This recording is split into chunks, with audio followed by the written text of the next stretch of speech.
अखलाक की लिंचिंग से लेकर पहलू खान, जुनैद, तबरेज अंसारी तक ये कौम चुप रही, सोती रही, बिना मुंह खोले जुल्म सहती रही। कश्मीर से आर्टिकल 370 हटने पर भी इस कौम ने खामोशी इख्तियार रखी। ट्रिपल तलाक पर बने कानून और बाबरी मस्जिद पर आए फैसले को भी इस कौम ने कड़वी दवा समझकर निगल लिया। और अब जब मुस्लिम मुक्त भारत बनाने के लिए सीए आ गया है और एनआरसी लाने की तैयारियां करी जा रही हैं, तो ये कौम नींद से जागकर सड़कों पर उतर आई है। तो क्या भारत के मुसलमानों की नींद बहुत देर से खुली है?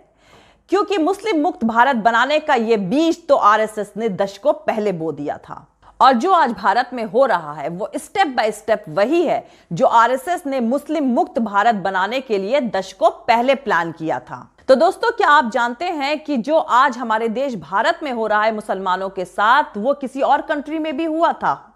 उस देश में मुसलमानों ने 780 साल तक हुकूमत करी थी और उसके बाद एक एक करके मुसलमानों को उस देश से बाहर निकाल दिया गया, या फिर उनको जेल में डाल दिया गया, या फिर उनको उस कंट्री में रहने के लिए अपना मुस्लिम धर्म बदलना पड़ा। और यह सब हुआ था 450 साल पहले। जी हां, मैं बात कर रही हूं फर्डिनेंड और इसाबेला के हुकूमत के उस दौर की, जहां ये दोनों पति पत्नी ने एक एक करके मुसलमानों को स्पेन छोड़ने पर मजबूर किया। और एक एक करके स्टेप बाय स्टेप इन दोनों ने स्पेन में रह रहे ज्यूज और मुसलमानों के लिए ऐसे कानून बनाए जहां या तो ज्यूज और मुसलमान अपना धर्म परिवर्तन करने के लिए मजबूर हो जाएं, या फिर स्पेन छोड़कर चले जाएं, या फिर उसी देश में सेकेंड ग्रेड सिटीजन बनकर किसी कोने में पड़े रहें। और आरएसएस ने स्पेन के ये हस्बैंड वाइफ हुक्मरानों की मुस्लिम विरोधी पॉलिसीज को 1930 से 1940 के बीच बहुत ध्यान और बारीकी से पढ़ा, और उसके बाद उन्होंने अपने मुस्लिम मुक्त भारत की ख्वाहिशों को पूरा करने के लिए इनका इंप्लीमेंटेशन शुरू कर दिया। और पिछले 6.5 सालों से, यानी मोदी सरकार के आने के बाद से, इन पॉलिसीज पर काम बहुत तेजी से हो रहा है। स्पेन का इतिहास जानकर आपको इनके बनाए हुए नियम, कानून और इनकी बनाई हुई नीतियों के पीछे का मकसद शीशे की तरह साफ साफ दिखने लगेगा। तो आइए आपको ले चलते हैं स्पेन के उस दौर में जहां 780 साल तक मुसलमानों के राज करने के बाद मुस्लिम हुकूमत अब कमजोर पड़ने लगी थी। तो उस वक्त स्पेन में 3 कैटेगरी के मुसलमान हुआ करते थे। एक तो ओरिजिनल मुसलमान, दूसरे वो मुसलमान जिनकी माँ स्पेनिश और बाप मुस्लिम थे, और तीसरे कन्वर्टेड मुस्लिम्स, यानी वो मुस्लिम जो दूसरे धर्म के थे लेकिन बाद में उन्होंने इस्लाम कबूल कर लिया था। यानी 780 साल तक स्पेन पर राज करने के बाद जब मुसलमानों के हाथ से आखिरी सूबा ग्रेनाडा भी निकल गया, तो उसके बाद स्पेन में एक नियम, एक कानून बना दिया गया कि जो फर्स्ट कैटेगरी वाले मुस्लिम्स थे, यानी जो ओरिजिनल मुस्लिम थे, यानी जिन्होंने स्पेन पर रूल किया था, उन लोगों के पास से प्रॉपर्टी रखने का राइट्स, यानी प्रॉपर्टी रखने का हक छीन लिया जाएगा। तो जब इस कैटेगरी वाले मुसलमानों के पास से प्रॉपर्टी रखने का हक छीन लिया गया, तो ये लोग स्पेन छोड़कर मरकश और ट्यूनिस चले गए। और जो दूसरी कैटेगरी के मुसलमान थे स्पेन में, यानी वो लोग जिनकी माँ स्पेनिश और बाप मुस्लिम थे, उन्हें विदेशी, लुटेरा और गद्दार कहा जाने लगा, जैसा कि आजकल भारत में मुसलमानों को कहा जा रहा है। पहले तो ये बात सिर्फ सड़कों और गलियों में कही जाती थी भारत में मुसलमानों को, पर अब यही बात चुनावी मंच पर माइक और लाउड स्पीकर पर चिल्ला चिल्लाकर कही जा रही है। और स्पेन के जो तीसरी कैटेगरी के मुसलमान थे, यानी वो मुसलमान जो कि कन्वर्टेड मुस्लिम्स थे, उन्होंने स्पेन के रूलर फर्डिनेंड और इसाबेला की इस बात पर कि उन्हें स्पेन में पूरी मजहबी आज़ादी मिलेगी, उस पर यकीन करते हुए स्पेन में ही रहना पसंद किया। जैसा कि 1947 में भारत में मुसलमानों को इस बात पर यकीन दिलाया गया था कि उन्हें भारत में पूरी मजहबी आज़ादी मिलेगी। तो स्पेन में फर्डिनेंड और इसाबेला ने जो मुसलमानों के साथ किया था, वही आज भारत में मुसलमानों के साथ किया जा रहा है।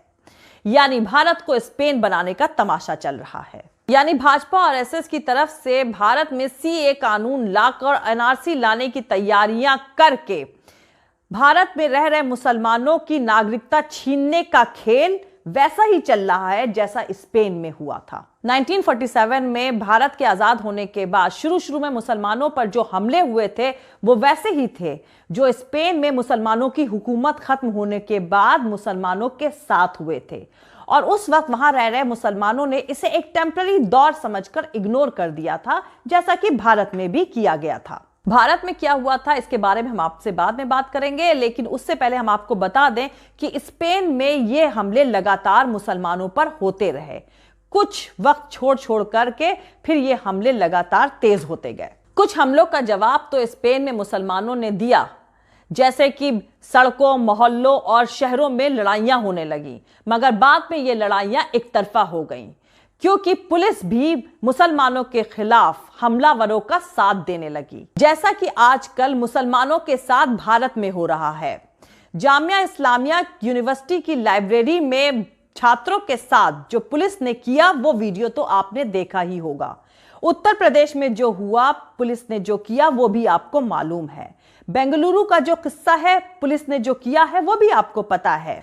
यानी पुलिस इस वक्त खुलकर भाजपा के इशारे पर मुसलमानों के साथ जुल्म कर रही है। अब आपको यहां यह बता दें कि स्पेन में मुसलमानों की लिंचिंग भी भारत की तरह ही एक संगठित गिरोह द्वारा करी जाने लगी। और उस वक्त स्पेन के जो रूलर थे फर्डिनेंड और इसाबेला, वो भी इस वक्त भाजपा सरकार की तरह ही चुप रहे।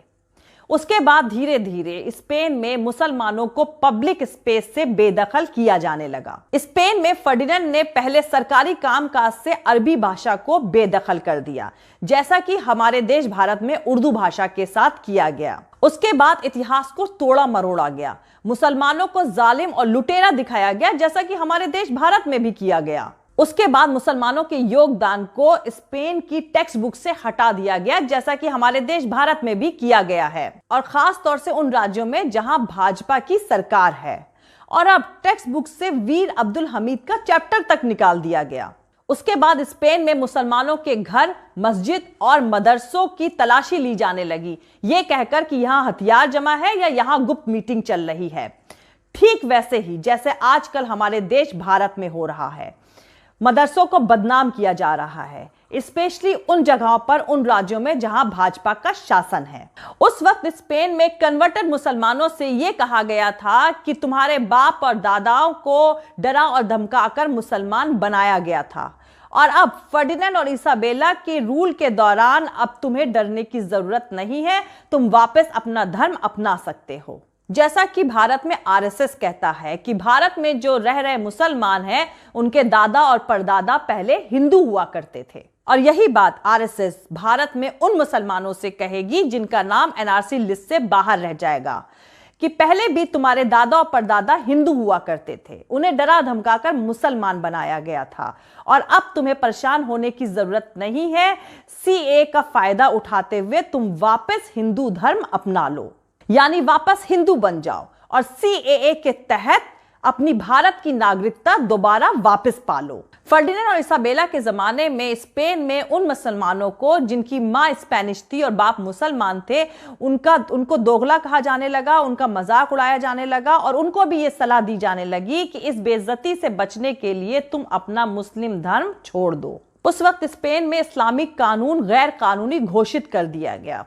इस्लामिक तरीके से करी गई शादियों को कोर्ट में रजिस्ट्रेशन कराना जरूरी कर दिया गया, जैसा कि आज के दौर में भाजपा ने शरिया कानून में इंटरफेरेंस करके किया है। ट्रिपल तलाक को अवैध घोषित करते हुए उसमें सजा का कानून ले आई है। उसके बाद स्पेन में वो मुसलमान जिनकी माँ स्पेनिश और बाप मुसलमान थे, उनका मजाक उड़ाया जाने लगा, उनको बेइज्जत करा जाने लगा, उनके घर और उनके दुकान को तोड़ दिया गया और फाइनेंशियली उनको कमजोर कर दिया गया। फिर स्पेन में मुसलमानों की शादियां सरकारी एजेंसियों में कराना जरूरी कर दिया गया, और शुरू में स्पेन के मुसलमान 2 शादी समारोह करने लगे, पहली सरकारी एजेंसी में और दूसरे अपने घर में इस्लामिक तरीके से। उसके बाद स्पेन में इस्लामिक तरीके से घर में हो रहे शादी समारोह पर भी बैन लगा दिया गया, और धीरे धीरे करके आम मुस्लिम तबका स्पेन में मुस्लिम लीडर्स के हाथ से निकल गया।